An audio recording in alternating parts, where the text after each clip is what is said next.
नमस्कार, मैं श्यामगिरी। आप देख रहे हैं टीएफडी इंडिया न्यूज 24। टीएफडी इंडिया न्यूज 24 में आप सभी दर्शकों का स्वागत है। आरएसएस जो भारतीय जनता पार्टी का परिवार है और कहा जाता है माई बाप, कहते हैं ना, कोई जन्मदाता होता है ना, वैसे ही आरएसएस है भारतीय जनता पार्टी का। आरएसएस का ही एक राजनीतिक संगठन है भारतीय जनता पार्टी, जिसका नाम पहले संघ था और 1980 में भारतीय जनता पार्टी रख दिया। वह आरएसएस फंस गया है कानूनी नोटिस में, और वह भी मोदी की वजह से फंसा है, क्योंकि मोदी ने एनजीओ बताया था आरएसएस को, जो आरएसएस को भारी पड़ गया। दिल्ली के लाल किले से नरेंद्र मोदी ने एनजीओ बता दिया कि दुनिया का सबसे बड़ा एनजीओ है। कितना बड़ा चोर है यह नहीं बताया, यह एक बड़ी महत्वपूर्ण बिंदु है, लेकिन एनजीओ बता दिया। अब एनजीओ है तो एनजीओ का रजिस्ट्रेशन तो होगा, पैन कार्ड होगा, बैंक अकाउंट होगा, शाखा एड्रेस होगा, सब कुछ होगा। उसका आईटीआर फाइल होता है, फंडिंग का कितने मेंबर हैं, यह सारे कुछ होते हैं। लेकिन आरएसएस का कुछ नहीं है। आरएसएस को कर्नाटक के होम मिनिस्टर ने की तरफ से, होम मिनिस्ट्री की तरफ से नोटिस जारी हुआ है और यह पूछा गया है आपका कहां रजिस्ट्रेशन है, आपका इनकम टैक्स से संबंधित दस्तावेज, आपके मेंबर्स, बैंक अकाउंट्स। ऐसे में आरएसएस राष्ट्रीय स्वयंसेवक संघ संगठन है, तो संगठन का रजिस्ट्रेशन होगा, और अगर नहीं कराएंगे, अब ब्यौरा नहीं देंगे, तो आपके सभी शाखाओं पर ताला मर जाएगा, यानी कि बैंड हो जाएगा। आरएसएस के ऊपर पहले बार भी 3 बार बैंड लग चुके हैं। एक बार सरदार पटेल लगा चुके हैं, इंदिरा गांधी इमरजेंसी के वक्त लगा चुकी है, राम मंदिर के वक्त लग चुका है, जब बाबरी मस्जिद मामला हुआ था, हो चुके हैं। और अब नए तरीके से कि अब तो आप पहले रजिस्ट्रेशन नहीं है तो रजिस्ट्रेशन कराइए, अपना ब्यौरा दीजिए कि आपके पास पैसे कहां से आ रहे हैं इतने। अब मामला फंस गया, भारतीय जनता पार्टी चुप है, कुछ नहीं बोल पा रही है। इसको हिंदुत्व से जोड़ने की कोशिश कर रही है। कहते हैं ना, जब वक्त आता है तो हिंदुत्व का आड़ ले लेती है, लेकिन वही हिंदुत्व इसका फेल हो जा रहा है बार बार। असली कर्म इसके सामने आ जा रहा है। अब सोच रही है आरएसएस कि जब तक यह संविधान रहेगा तब तक उसके ऊपर सवाल खड़े होते रहेंगे। जब हिंदुत्व का संविधान आ जाएगा, जो आरएसएस ने तैयार किया है, तभी उसकी हुकूमत चल सकती है, नहीं तो अलग अलग जगहों से सुर उठते रहेंगे। उसके लिए अब जब 450 नहीं आया है, तो सभी पार्टियों को तोड़कर 450 सीटें पूरा करने की कवायद चल पड़ी है कि संविधान बदल दो, 1 नेशन 1 इलेक्शन कर दो, इलेक्शन बंद कर दो, सब कुछ इसी कार्यकाल में करने की कवायद चल रही है। ऐसे में इंडिया गठबंधन के अंदर तोड़फोड़ की एक बड़ी नायाब कोशिश चल रही है। हम लोग उस पर चर्चा करेंगे, लेकिन इस वक्त इंडिया गठबंधन का शिकंजा मोदी सरकार में अचानक बेचैनी हो गई है। जैन जी सीधा संवाद राहुल गांधी से करेगा। आज राहुल गांधी कोटा के अंदर है, और कोटा में राहुल गांधी का संवाद भारतीय जनता पार्टी के होश उड़े हुए हैं, क्योंकि हजारों की संख्या में छात्र आने की बात कही जा रही है। ऐसे में भारतीय जनता पार्टी ने राहुल गांधी के इस संवाद को रद्द तो नहीं करा सकती, रुकवा तो नहीं सकती, तो कोचिंग सेंटर में पढ़ रहे छात्रों के ऊपर शिकंजा कस, डराना धमकाना कि कोई भी अगर उस सभा में गया तो अच्छा नहीं होगा। अच्छा नहीं होगा का मतलब गुंडागर्दी होगा।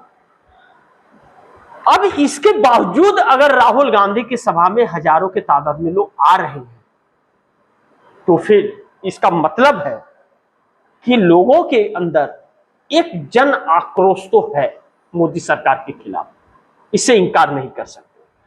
और राहुल गांधी को यह सब कुछ इसलिए भी करना पड़ रहा है क्योंकि अब चुनाव का कोई मतलब और अर्थ रहा नहीं, क्योंकि भारतीय जनता पार्टी के सामने कोई जीत ही नहीं सकता, क्योंकि चुनाव नहीं मजाक हो रहा है। चुनाव आयोग विपक्षी दलों को सीधा गेट आउट कहता है, जैसे उसकी बपौती है, वह दफ्तर जो है ज्ञानेश कुमार की बपौती है, वो वैसे कहता है गेट आउट। वह खुद एक नौकर है, यह बात नहीं सोचता, वो कहता है गेट आउट। और जनता ने उसे गेट आउट करना शुरू किया तो क्या होगा, इस बात को वह नहीं समझ रहा है, इस बात को वह चुनाव आयोग नहीं समझ रहा है। न्यायपालिका भी इस बात को नहीं समझ पा रहा है कि जो लिपापोती और घुमाने का कार्य न्यायपालिका कर रहा है न्याय के लिए, जनता ने जब घुमाना शुरू किया तो क्या हाल होगा उसे नहीं पता।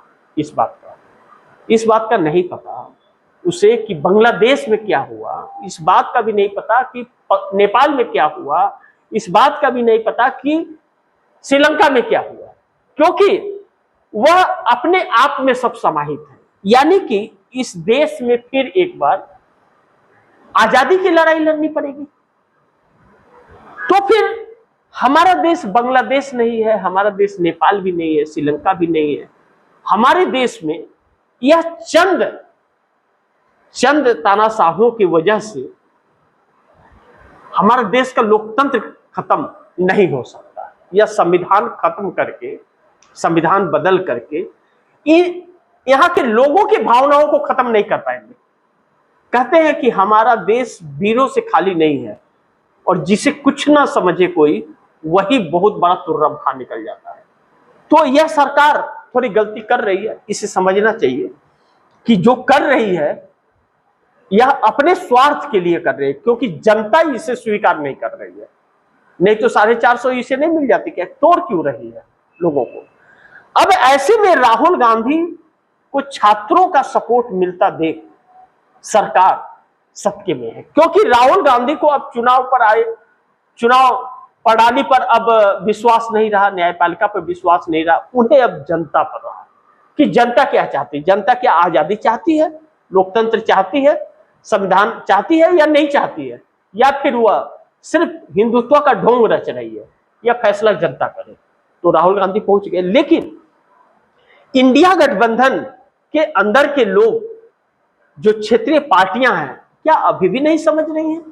अभी भी अपने अपने अकड़ में है। जब रस्सी जल गई है तभी भी ऐंठन बचा हुआ है। क्या ऐसी तस्वीरें हैं? क्या ऐसा हो रहा है?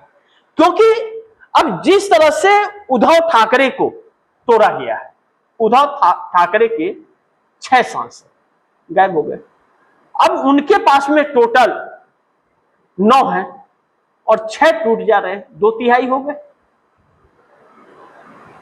अब ऐसे में उद्धव ठाकरे के लिए तो बड़ी मुश्किल है। संजय रावत ने एक बयान दिया। संजय रावत ने कहा कि 15-15 करोड़ रुपया लोगों को एडवांस मिले हैं, 100-100 करोड़ की डील है। ध्यान दीजिएगा, 100 करोड़ की डील है एक व्यक्ति को, एक व्यक्ति पर 100 करोड़, यानी कि 6 व्यक्ति पर 600 करोड़। अब महत्वपूर्ण है कि वह 6 लोग हैं कौन, वह हूर कौन है। 6 लोगों में संजय दीना पाटिल सांसद हैं उद्धव ठाकरे शिवसेना के, ओम राजे निम्बालकर हैं, भाऊ साहेब बागचौड़े हैं, संजय जाधव हैं, संजय उत्तम राव देशमुख हैं, नागेश पाटिल अस्टिकर है। यह 6 नगीना है जो भारतीय जनता पार्टी तोड़ रही है और एक नाथ शिंदे की पार्टी में शामिल कर रही है। जैसे टीएमसी को तोड़ा गया और एनसीपीआई में भेज दिया गया, वैसे इधर से इंपोर्ट किया जा रहा है, उधर एक्सपोर्ट किया जा रहा है। जो भी समझ लीजिए, इंपोर्ट एक्सपोर्ट चल रहा है इस वक्त पूरा।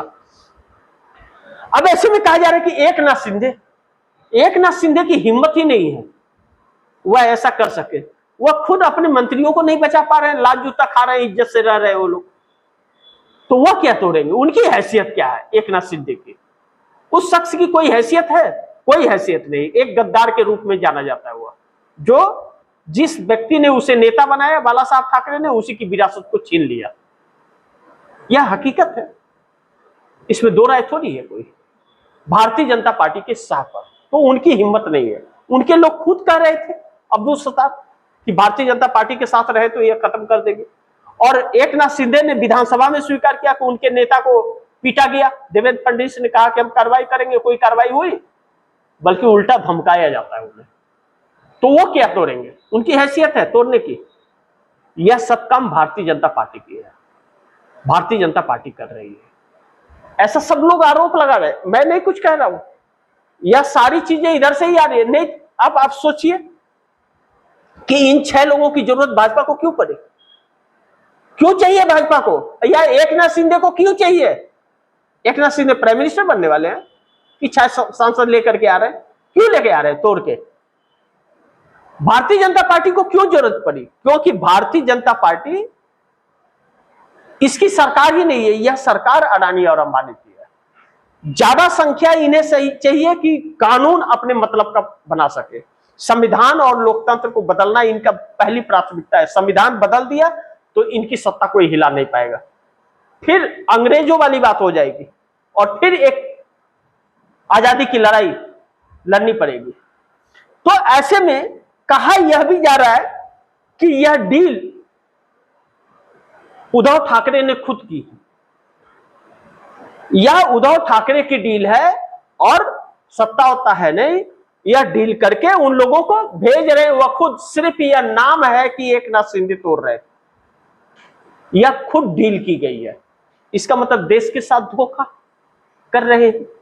और अगर ऐसा है तो यह शुभ संकेत नहीं है, क्योंकि क्या उद्धव ठाकरे सड़क पर आ रहे हैं? नहीं आ रहे। इंडिया गठबंधन को ही नहीं, देश को यह लोग धोखा दे रहे हैं। अगला नंबर अखिलेश यादव का भी है। शरद पवार भी टूटेंगे, सब टूटेंगे, एक लाइन से सब टूटेंगे। समाजवादी पार्टी भी टूटेगी, 37 सांसद है। उद्धव ठाकरे टूट गए, शरद पवार भी टूटेंगे, टीएमसी टूटी गई, कोई नहीं बचा। बचा कौन? कांग्रेस। कांग्रेस को नहीं तोड़ पाएंगे। अब ऐसे में इंडिया गठबंधन का वजूद खत्म। अब इंडिया गठबंधन की बात मत कीजिए। अब कांग्रेस अकेले निकल पड़ी है और कांग्रेस को इन लोगों से अब कोई उम्मीद नहीं रही। ऐसे में परसिमन को लेकर के नायडू फिर एक बार बोल पड़े हैं। परसिमन को लेकर के नायडू ने जो कहा, नायडू ने बड़ी महत्वपूर्ण, यह इसका मतलब पहले से सब कुछ सोची समझी रणनीति के तहत यह सब कुछ चल रहा है। पहले से हिसाब किताब चल रहा है कि जैसे बिल पास नहीं हुआ डिलिमिटेशन का, तो इन्होंने प्रोग्राम बना लिया था करना, यह सब कुछ डिलिमिटेशन बिल के लिए किया जा रहा है। ऐसे में नायडू ने बयान दिया है। नायडू का कहना है कि परिसीमन विधेयक 50% सीटों की वृद्धि के प्रावधान के साथ वापस आएगा, यानी कि डिलिमिटेशन बिल फिर से आएगा पार्लियामेंट में। अब आगे चंद्रबाबू नायडू कहते हैं, एक अखबार को दिए इंटरव्यू में, कि मूल विधेयक सरकार का इरादा शुरू से ही बिल्कुल सदन में स्पष्ट रूप से कहा था कि सभी राज्यों में सीटों में 50% की वृद्धि होगी और सीटों का अनुपात नहीं बदलेगा। विधेयक यह पार्ट साफ का। उसके बाद कहते हैं, क्या कहते हैं, 2001 में वाजपेयी के कार्यकाल के प्रधानमंत्री श्री वाजपेयी द्वारा 2001 में सीटों की संख्या को स्थिर रखने के लिए जिम्मेदार पंजीकृत अटल बिहारी था। मैंने प्रधानमंत्री से कहा था कि दक्षिण भारत में जनसंख्या घट रही है, इसलिए उन्हें इसे न्यूनतम जनगणना से नहीं जोड़ना चाहिए, क्योंकि इससे दक्षिण राज्यों को नुकसान होगा। उन्होंने स्वीकार किया कि इस प्रक्रिया को 1971 की जनगणना से जोड़ा जाना चाहिए और 2026 के बाद जब सीटों को स्थिर रखा, लेकिन अब हमें इस समस्या का फिर से समाधान करना होगा, नायडू ने कहा। यह बात किसने कहा? चंद्रबाबू नायडू ने कहा। यानी कि यह सब कुछ तोड़फोड़ एक सोची समझी रणनीति के तहत डिलिमिटेशन के लिए हो रहा है। लेकिन अब इस संख्या को 400 ले जाना है इन्हें, तोड़ ताड़ के सबको, क्योंकि यह इसी साथ, नहीं तो फिर इनको ऐसा मौका नहीं मिल पाएगा। Delimitation, one nation one election और संविधान बदलने का काम खत्म कर दे एक बार में, फिर उसके बाद एक बार चुनाव करा दें, उसके बाद फिर चुनाव की जरूरत नहीं पड़ेगी। इस मुद्दे पर यह लोग काम कर रहे हैं और इसमें सब के सब मिले हुए हैं। नीतीश, नायडू सब मिले हुए हैं, सब मिल गए हैं इसमें, एकनाथ शिंदे सब मिले हुए हैं। यह तोड़फोड़ सबकी रजामंदी से चल रही है। अब ऐसे में डिलिमिटेशन और संविधान को जो बदलने की चीज होगी और यह तोड़फोड़ के जो समर्थन इकट्ठा किया जा रहा है, इसका क्या रिएक्शन होगा? डिलिमिटेशन पर चंद्रबाबू नायडू के साथ साउथ में लोग क्या करेंगे और संविधान बदलने पर भारतीय जनता पार्टी के साथ देश में क्या रिएक्ट आएगा? क्या किसी की जमीन जगेगी भी या नहीं जगेगी?